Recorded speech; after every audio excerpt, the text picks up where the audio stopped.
ESPN 94.1 FM and AM 930 present The Drive. Brought to you by Huntington Federal Savings Bank. Local then, local now. Member FDIC.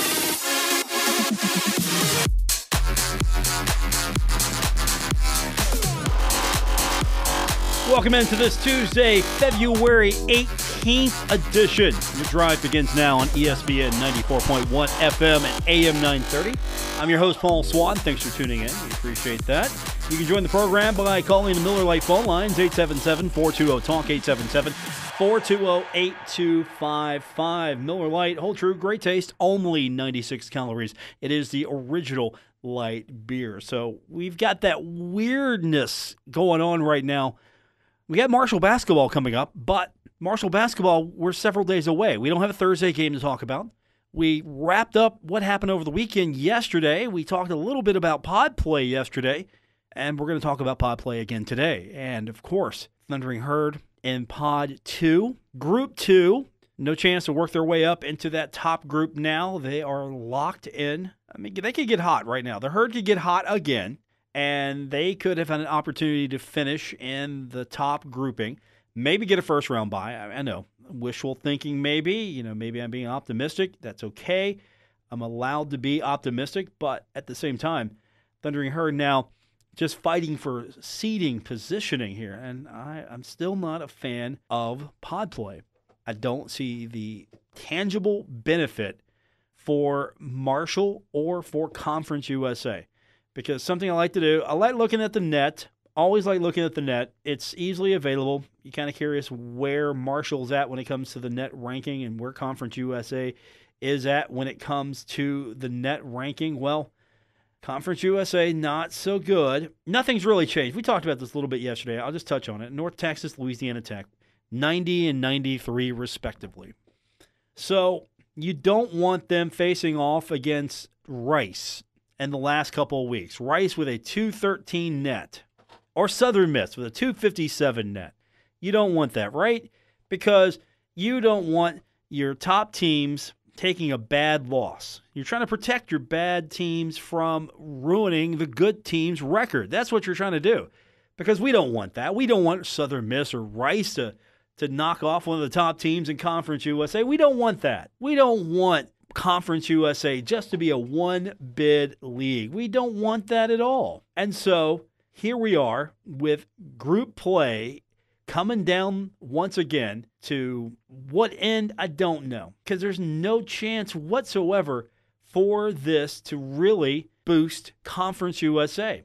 I mean, if you got a bad league or a mediocre league and you're playing everyone in your league and then you're playing everyone in a certain group of your league and it's still mediocre league, I don't know where you're going to find success. I don't know where you're going to find that. And it's okay. Give Conference USA credit. They were thinking out of the box, trying to do something different. It's fine. It's happened. I don't see it succeeding. I don't think it should continue. We could be talking about a game right now, getting ready for a game on Thursday. Herd trying to work their way into a good spot in the Conference USA tournament. Instead, they are trying to just work their way into a good seed in the Conference USA tournament in their group. And, of course, all that action begins on Saturday. We'll have it for you right here on ESPN 94.1 FM and AM 930. But when it comes to trying to protect these teams, I mean, you're going to play each other at least once, right? You're going to play everybody once. You're going to play that team that's at the bottom once, and they could get that win. Like, example, Rice, they beat North Texas February 1st. You think that was a good win for Rice? Heck yeah, it was a good win for Rice. Is that a bad loss for North Texas? Yeah. And it's just not going to help looking at what Marshall or the rest of this league's trying to do. And really, it's not the schools. It's more the teams doing what the conference wants them to do. And at the end of the day, I don't think it's working. But we've talked about that a lot, and we're just going to have to wait to see what happens. Conference USA is not getting two bids. This is a one-bid league, and that's it. Because nobody really has a resume. I mean, let's look at the top teams and look at their resume. This is what you're trying to do. You're trying to protect your top team's resume, okay?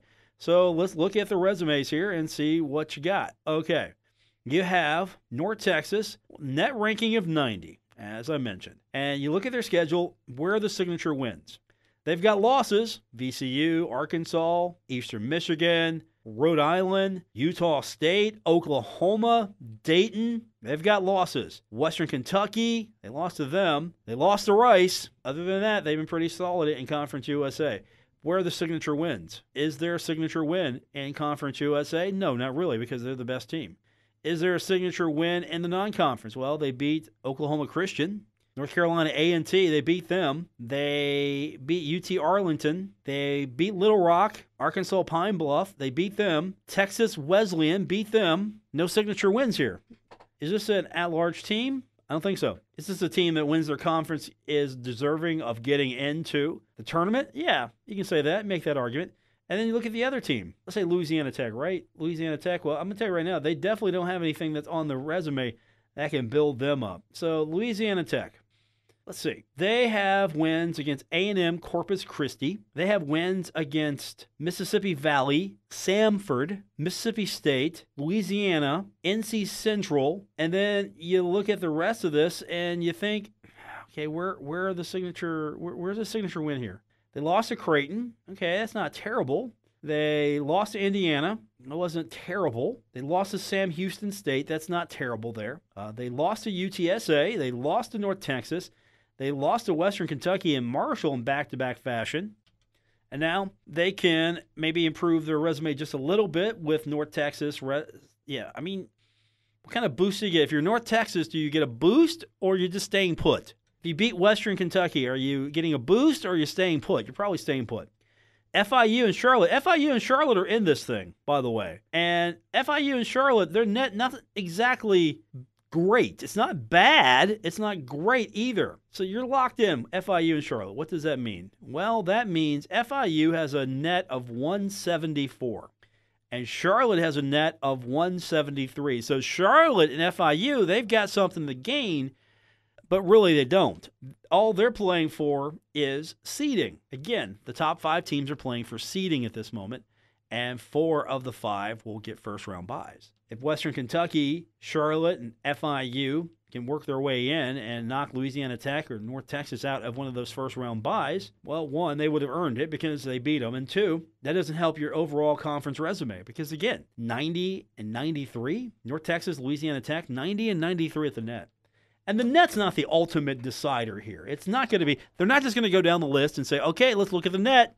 All right, we're going to take this team because it's the highest team on the net. Not taking teams like that, but it's a tool. But at the same time, I just went over their resume. Where are the signature wins? Where are the victories that impress? Where are the – okay, they beat a really good team. Thus, they should be a good team. They must be a good team. The Conference USA good, but are they NCAA at-large bid good? Whatever that means. But again, I mean, it's not going to be fair. It's not going to be proportional. I mean, don't be surprised. There will be teams that maybe have a little lower net, but they play in a tougher conference, and so they might get the nod. I mean, that's a deep possibility here when you look at how this tournament's going to break down and how everything's going to play out. As I've mentioned before, as we've always mentioned, you went in the NCAA tournament. How do you get in the NCAA tournament? Well, you win your conference. And so this is how you get to the tournament. Not by going to group play, not trying to protect teams in Group 1 by shielding them from the teams in Group 2 or, more importantly, Group 3.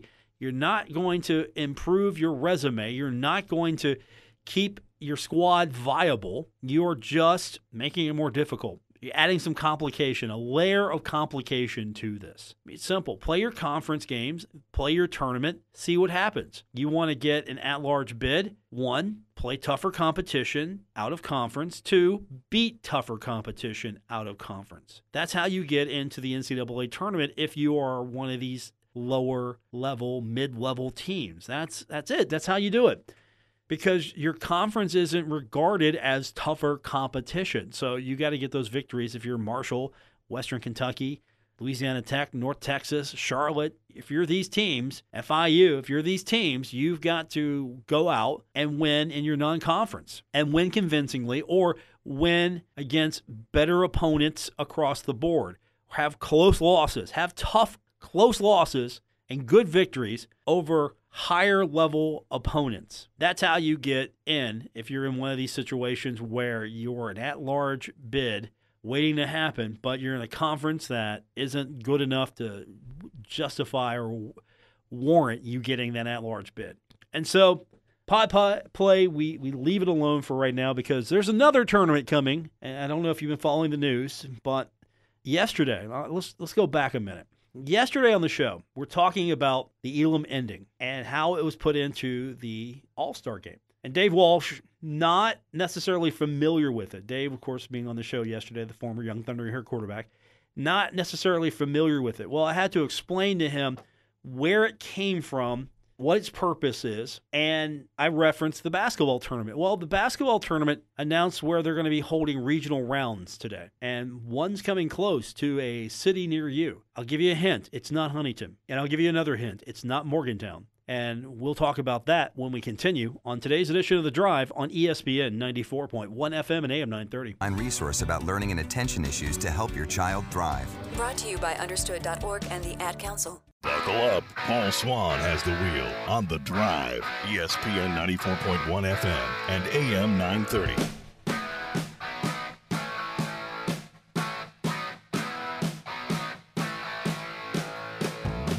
Welcome back to the Tuesday, February 18th edition. Your drive continues on ESPN 94.1 FM and AM 930. I'm your host, Paul Swann. And guess what? The basketball tournament is coming to West Virginia. Not West Virginia teams are going to the basketball tournament. It's the basketball tournament coming to a city near you. And if you were with me in the last segment, I told you it's not coming to Huntington. It's not coming to Morgantown. It's going to Charleston. So there's basketball coming to Charleston. The Charleston Convention and Visitors Bureau announced that the Coliseum and Convention Center will be the site of one of the regionals of the basketball tournament. So it's one of 8 host sites for the basketball tournament. And if you're not familiar with it, it's 5-on-5. The overall winning team earns a $2 million purse. The other regional sites for this, Syracuse, New York, Wichita, Kansas, Columbus, Ohio, Jackson, Tennessee, Las Vegas, Nevada, Washington, D.C., and Winter Haven, Florida. If you're interested in when this thing is happening, the bracket for Charleston goes from July 24th to 26th. Tournament championship's going to be in August. And so the city of Charleston going to play host to this thing. Now, this thing has grown, and it's taken off, and it's been something that has grown in interest. I'm not saying this is ultimately going to be must-see TV for a lot of you, but for some of you it will be, because the basketball tournament brings together people you like, players you used to watch, players that you've never heard of before, all coming together, forming a team. And you've got a couple of entries this year from West Virginia. You got Best Virginia, and you've got, of course, John Elmore's team. Is it fair to say John Elmore's team? You've got the West Virginia Wildcats. So Best Virginia did well last year, and apparently the following for Best Virginia really impressed the tournament promoters. They had a great showing in Richmond, Virginia. Of course, it's Richmond, Virginia. You can get to Richmond. And if you are a basketball fan in the state of West Virginia and you're a big fan of, say, WVU football or basketball, and you like the Mountaineers and you hear some of your favorite Mountaineers are playing basketball and it's in a pretty meaningful tournament, you might go. And same thing for Marshall. Marshall has followers and fans. John Elmore comes to mind. And, of course, John Elmore has put together a team in the past. You've got Ryan Taylor, Stevie Browning, and some others. It's a little bit more of a diverse team. You don't have sort of a core group that played together. Best Virginia will have probably Deshaun Butler, John Flowers, Kevin Jones, a few others. And their core group, they know what they're doing. And I think the West Virginia entry with the West Virginia Wildcats, a little bit more of a diverse group, some Marshall guys, some other guys, some in-state guys, not necessarily a Marshall team, a little bit more representative of everybody else. The backgrounds include people who just played basketball from here, but they're West Virginians. So, that in itself is pretty cool, that they're going to be representation once again. And now this thing has gotten to the point where promoters have thought, hey, look, these West Virginia kids, these West Virginia guys, they really bring a crowd. So let's maybe take a tournament location and put it in West Virginia and see what happens. And really, you look at some of the cities that are on this list, and I mentioned, again, Richmond, Virginia, not on this list, but you have Syracuse, New York. Okay, basketball, if you're thinking New York, you're thinking Syracuse. Wichita, Kansas. Columbus, Ohio.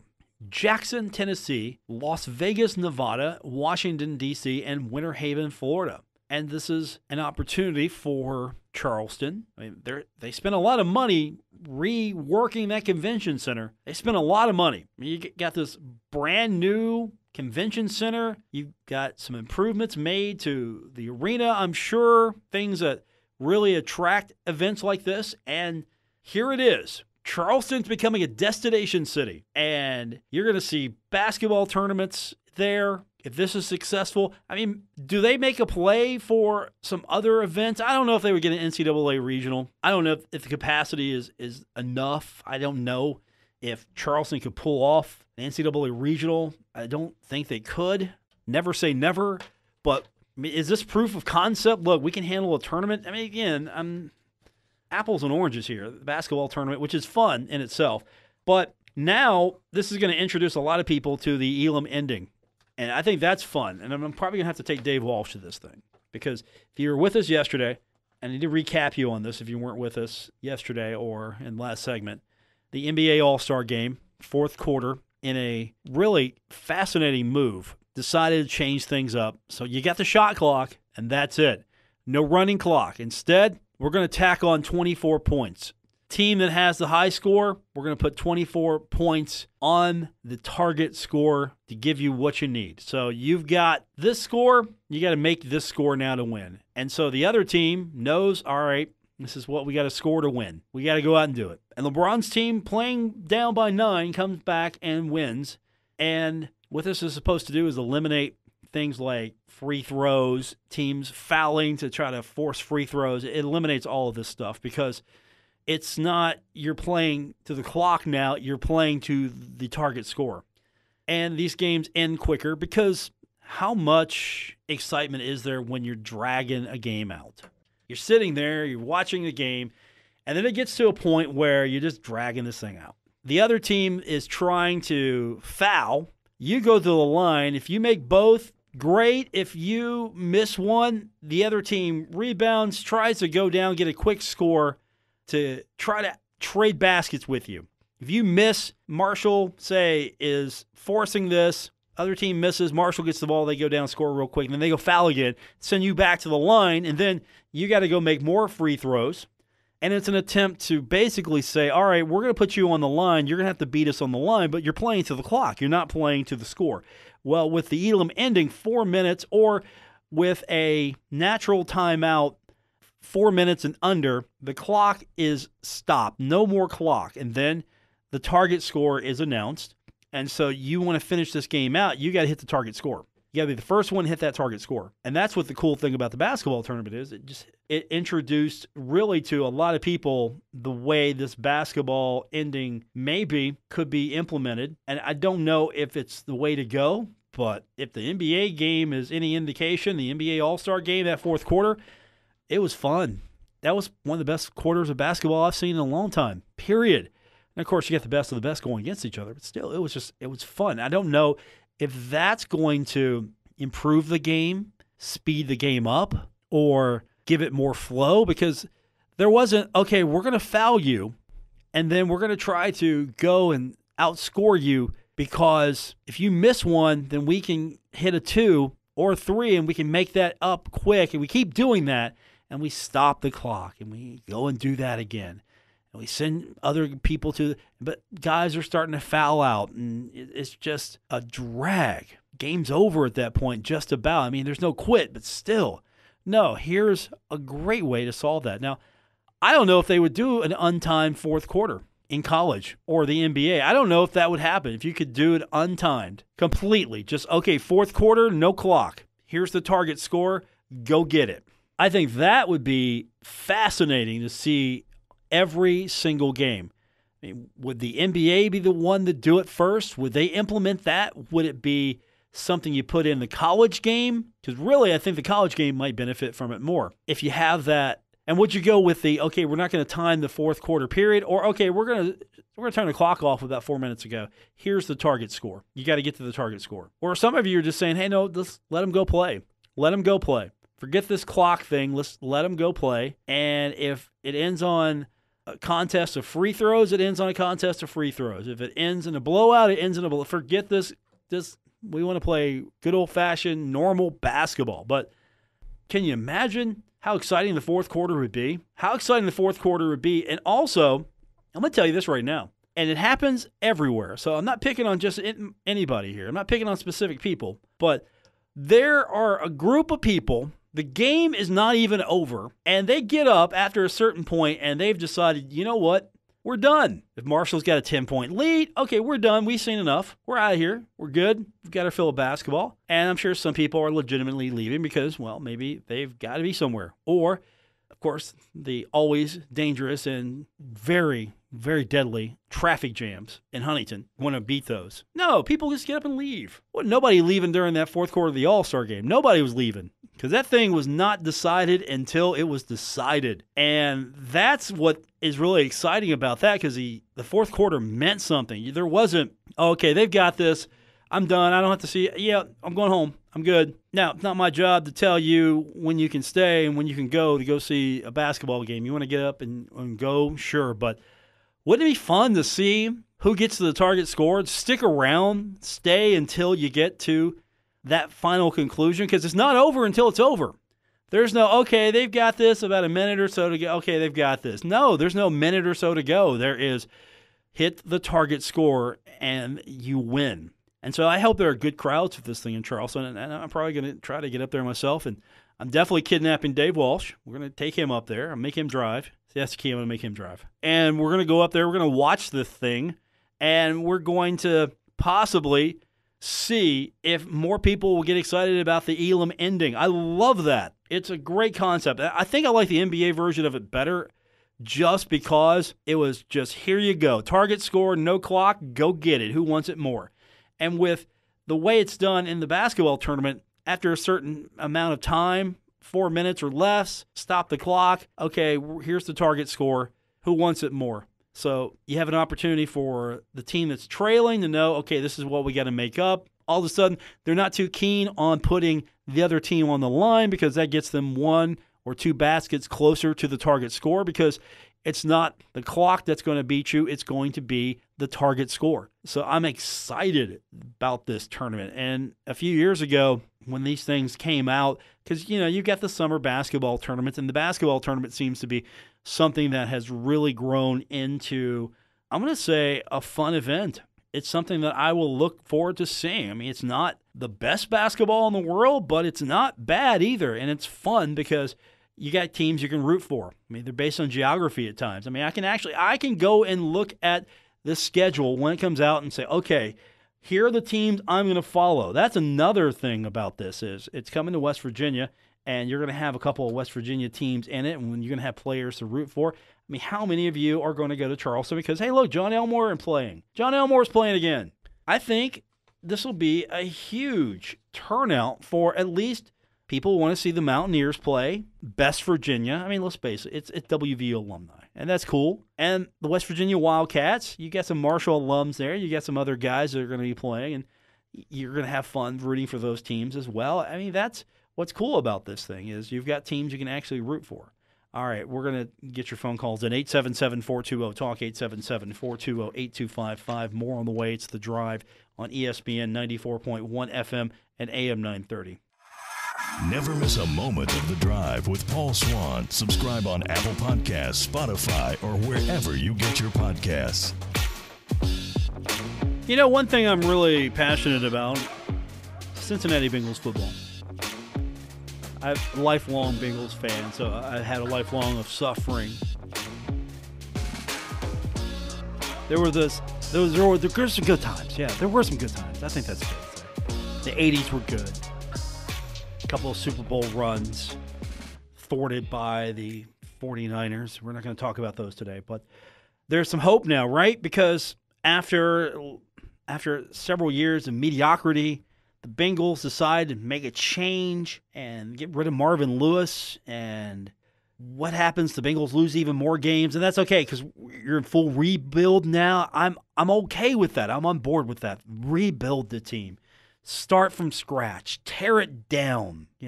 Let the past die. Kill it if you must. And there's optimism now because you were so terrible. You get the first round pick in the NFL draft. You could get a transformative player. And then there's Joe Burrow sitting right there. Could be the transformative player, the potential top overall draft pick. He could be the guy that could lead the Bengals out of, purgatory. And then there's talk today that maybe he doesn't want to be a Bengal.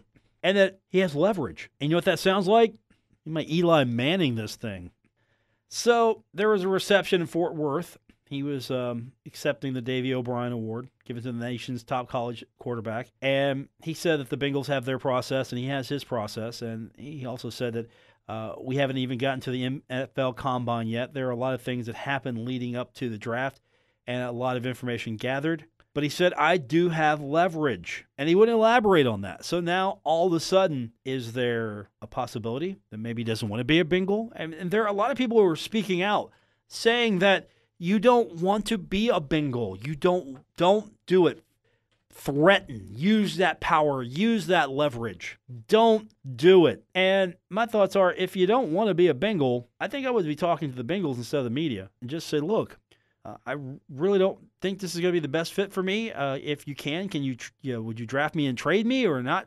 If you're going to draft me, I'd like a trade. Or maybe the Bengals sit around the table and think, maybe, just maybe, we could work out a trade here. We could get several draft picks. Maybe not the number one pick. We could get several. We could get multitudes of draft picks here. We could get some stuff, and maybe we don't have the superstar quarterback. Maybe we build this thing out. We get lots of draft picks for this. We make this a win for us. But I don't think that's going to happen. I think what happens here is the Bengals draft him, and I don't know if they trade him. I mean, we're talking the Bengals here. We're talking the Cincinnati Bengals. And I think if he would actually try to pull a Eli, I think the Bengals would absolutely say, no, we're not trading you. And then you got a standoff here.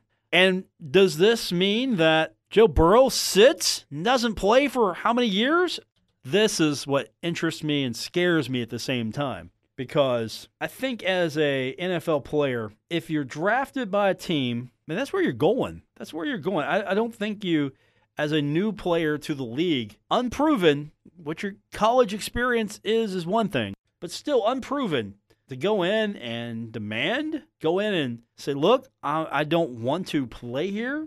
I think maybe a lot of people are just blowing this up a little bit. Just because of the fact he says, I have leverage. Okay, what's that mean really? What does that mean? I mean, he's going to go in there and they're going to talk to him maybe and find out if he's going to be the best fit for the Cincinnati Bengals. Or do the Bengals go a different route? If they draft a kicker on the pick, then we riot. But you got a couple other quarterback options as well. Do you go with Burrow? Do you go with Tua? Where do you go? And we're going to see in the Combine, that's definitely currency is going to go up and down for some. Or do you stick with Andy Dalton and go a different route? I don't know. I do know this. If you've got a guy who isn't going to play for you, I think I would draft him and see what kind of value I get for him. Like, okay, you don't want to play for my team? That's fine. I'm going to profit from this because you're the guy I want with my pick, and if you're telling me that you're not going to play for my team, that's fine.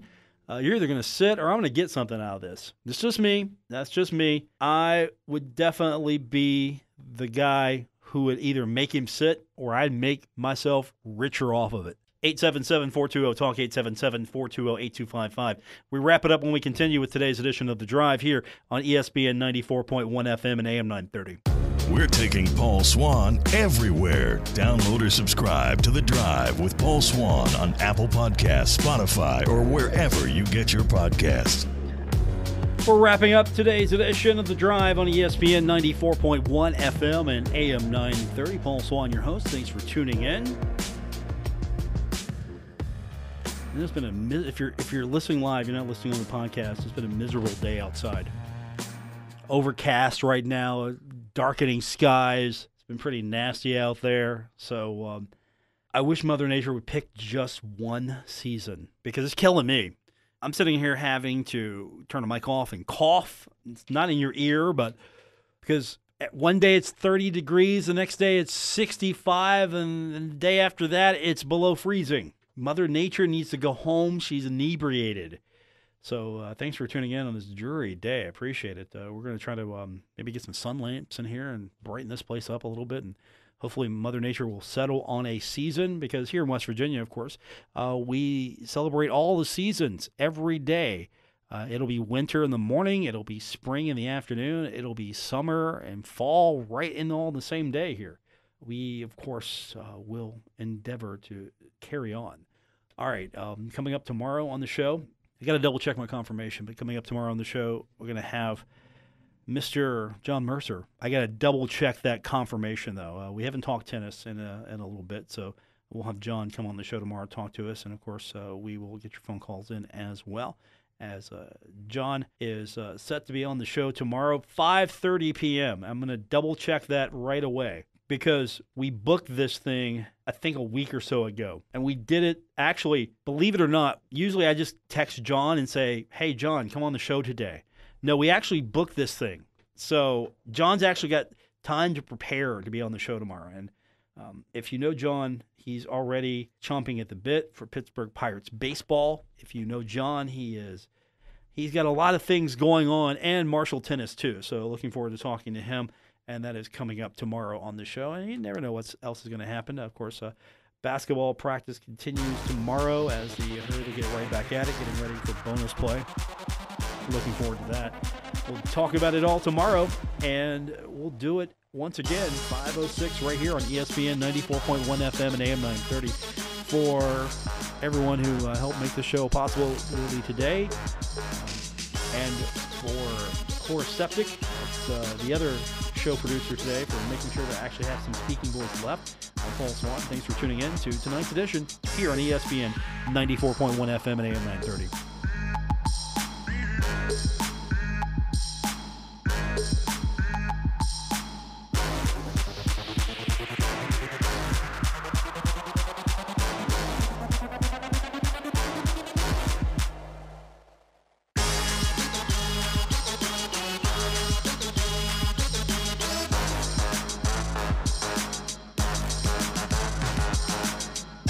WRBC Huntington, W227BS Huntington, your flagship home of the Marshall Thundering Herd and The Drive with Paul Swann, ESPN 94.1 FM and AM 930.